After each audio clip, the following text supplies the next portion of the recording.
Dwarf Fortress é um jogo para computador sobre anões alcoólatras com péssimas habilidades sociais e sua eterna luta contra a sobriedade. É uma versão mal feita de A Fazenda no qual você é o Marcos Mion e seu desafio é guiar esses mentecaptos numa incrível jornada de viver em sociedade sem que ela entre em colapso geral. Ok, não é bem assim. O jogo é um jogo extremamente complexo e vem sendo desenvolvido desde 2002, com atualizações regulares e sem nenhuma data de previsão para parar com essas atualizações. Ele é produzido inteiramente por duas pessoas, um artista e outro cara que faz toda a programação, os dois são irmãos, e apesar de não ser um jogo muito popular, ele é tido como um dos jogos mais importantes da história dos jogos, sabe, da programação. Ele é um precursor de vários jogos que a gente gosta muito hoje em dia, do tipo The Sims, SimCity e até Minecraft. Tá, agora vamos dar uma olhada em como exatamente se parece esse jogo.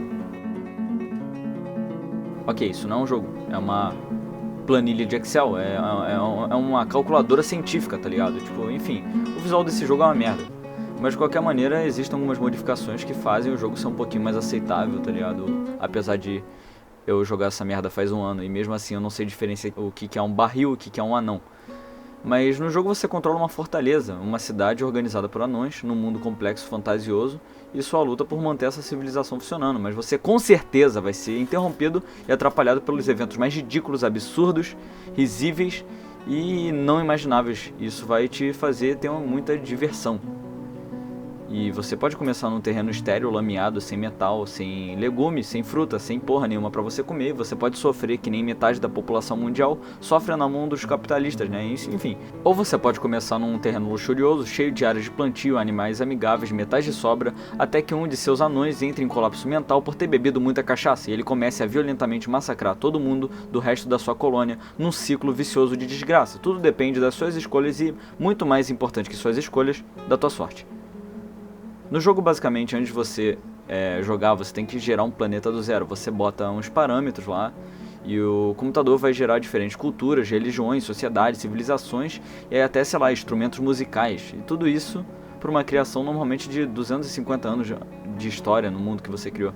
Dependendo de o quão lento seu computador for, dá pra você, sei lá, terminar sua faculdade, arranjar um emprego, comprar sua casa enquanto o jogo carrega. Mas enfim. Passando a fase de criar um mundo, chegou a hora de você organizar seu embarque e distribuir as habilidades dos seus anões. Você vai pegar uns pontos de habilidades e você vai escolher os itens que eles começam, e os animais também iniciais. Você pode começar com um monte de gatinho, ou um monte de galinha, ou um monte de rinoceronte, sei lá, cara, porra, faz o que você quiser, tá ligado? Enfim, essa é a parte mais chata do jogo. Mas é bom você, tipo, organizar as habilidades das pessoas que vão começar, porque não é muito útil você ter um astrônomo, ou um filósofo, ou um produtor audiovisual se você tá perdido numa mata tropical, tá ligado? Enfim. Apesar de você só começar com 10 anões, quanto mais a cidade evolui, mais imigrantes vão chegar para sua cidade. E quando você menos vê, tu vai ter 200 cabeças fazendo uma civilização ridiculamente complexa, que você não vai ter mais o trabalho de controlar ela minuciosamente. As coisas já vão ficar mais automáticas, as pessoas vão ter seus trabalhos, e todas elas vão funcionar em comunidade para não ficar sem comida, ou pior, sem cerveja. E todos os anões têm diferentes habilidades que vão definir os seus trabalhos, e entre várias e várias possíveis, sabe? Eles também têm personalidade própria e extremamente complexa, e isso vai definir a facilidade de convívio deles, os seus pensamentos, as suas índoles, e se é provável que eles vão entrar em colapso mental e matar os outros ou não. Enfim, para finalizar essa introdução, vou falar sobre um caso que ficou famoso no jogo que fala sobre a complexidade dele. Assim como na vida real, as pessoas gostam muito de gatinhos, e o dono do Dwarf Fortress aparentemente gosta pra caralho de gatinhos, tanto que ele mexeu nos gatinhos no jogo até eles ficarem mais complexos do que qualquer outra criatura no jogo. E depois de uma atualização em 2017, os jogadores começaram a falar nos fóruns que seus gatinhos estavam morrendo sem motivo nenhum, e com vômito ao redor deles. Uma das maneiras de vomitar em Dwarf Fortress é bebendo muita cerveja, ou levando um soco no estômago. Certamente os anões não estavam dando soco no estômago. Se eles estivessem dando soco no estômago de gatinhos, eu não estaria fazendo um vídeo sobre um jogo que as pessoas dão soco na porra do estômago de um gatinho. Acontece que os gatos estavam morrendo de intoxicação alcoólica. Isso causou uma extrema confusão, porque pelo código do jogo, gato não pode beber cachaça. Então como é que um bando de gatinhos inocentes estavam enchendo o cu de cachaça até morrer? A resposta é ridiculamente complexa. Nessa atualização, o dono do jogo, ele introduziu uma função de limpar os próprios olhos, toda vez que o seu personagem pisca os olhos. E sim, ele literalmente, qualquer parte do seu corpo é simulada no jogo. e você pode sujar ou machucar qualquer parte do corpo, inclusive dos seus órgãos internos, enfim. O olho conta e ele pode ser sujo ou machucado. E com os gatos ele foi a outro nível. Ele não só botou essa mecânica de piscar em todas as criaturas do jogo, mas no gato ele fez com que o gato pudesse se lamber e limpar seu corpo inteiro. E isso causou um puta de um problema. Aparentemente estavam tendo brigas de bares nas fortalezas das pessoas. Isso acontecia que a cerveja caía no chão. E o gato acaba passando pela cerveja, rolando pela cerveja, e posteriormente ele se lambe para poder se limpar, ele bebe a cerveja que estava no seu corpo. Porra, mas um golinho de cerveja não vai fazer o gato morrer. Acontece que o jogo simula o quão bêbado alguém fica não pelos copos que ela tomou, mas sim pelo seu peso em relação ao nível de álcool que ela ingeriu. Como o gato é leve pra caralho, ele bebe um pouco de cerveja e morre de intoxicação alcoólica. Enfim, depois disso, o dono do jogo lançou uma atualização consertando esse problema e os gatos pararam de morrer com vômito ao seu corpo, né? Dwarf Fortress é de fato um jogo muito complexo, talvez, tipo, sei lá, o jogo mais complexo já feito, tá ligado? E é uma esperança no mar de jogos clickbait que você sem querer clica no anúncio e ele fica fazendo você esperar 30 segundos pra esperar a porra do anúncio passar. Ultimamente, ainda que extremamente elitizado e inacessível, tem uns kits de realidade virtual que estão sendo muito utilizados.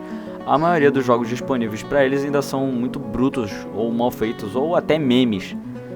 Querendo ou não, é um avanço significativo a você ficar sentado com dor nas costas mexendo no seu mouse ou controle enquanto fica com a coluna torta. E, enfim, ajeita a coluna você que está assistindo. Será possível um dia os jogos com os gráficos avançados que a gente tem hoje chegarem ao nível de complexidade do Dwarf Fortress? Hoje em dia existem uns motores gráficos que te deixam perguntando se você está vendo um filme ou jogando um jogo. E também existem os jogos que utilizam da realidade virtual para levar uma experiência mais realista. No VR Chat você pode se conectar com as pessoas de todo mundo numa sala de chat onde diversas atividades são feitas. Tem inclusive pessoas que perderam movimento no corpo, que podem correr, tirar um racha, e dentre outras coisas nesse jogo. Anunciado recentemente, o Half-Life Alyx promete ser o maior quebra-barreiras desses jogos de realidade virtual. Ele tem uns gráficos incríveis, tem umas mecânicas complexas e tudo isso enquanto você faz uma campanha do jogo. Não é um jogo curto de se fazer, provavelmente. Tudo bem que ainda são jogos que limitam a sua capacidade de realizar as coisas, não é uma simulação de realidade completa e todos os seus acontecimentos, como é que é Dwarf Fortress. Mas se você parar pra pensar, 40 anos atrás a gente tinha Pong, que é um joguinho de ping-pong pixelado. E hoje em dia a gente tem tudo que é apresentado aqui e mais um pouco. Se não existir um teto tecnológico, o que impede de futuramente ter poder computacional ao ponto de simular realidades completas?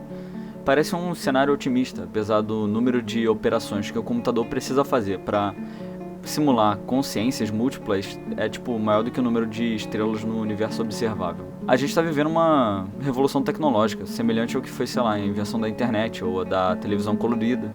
É uma apenas questão de anos e de, obviamente, não destruir o nosso planeta até a gente chegar lá. E quando a gente chegar lá, será que nesse mundo da realidade simulada perfeita vai ter um lugarzinho para esse jogo de anões alcoólatras pensativos?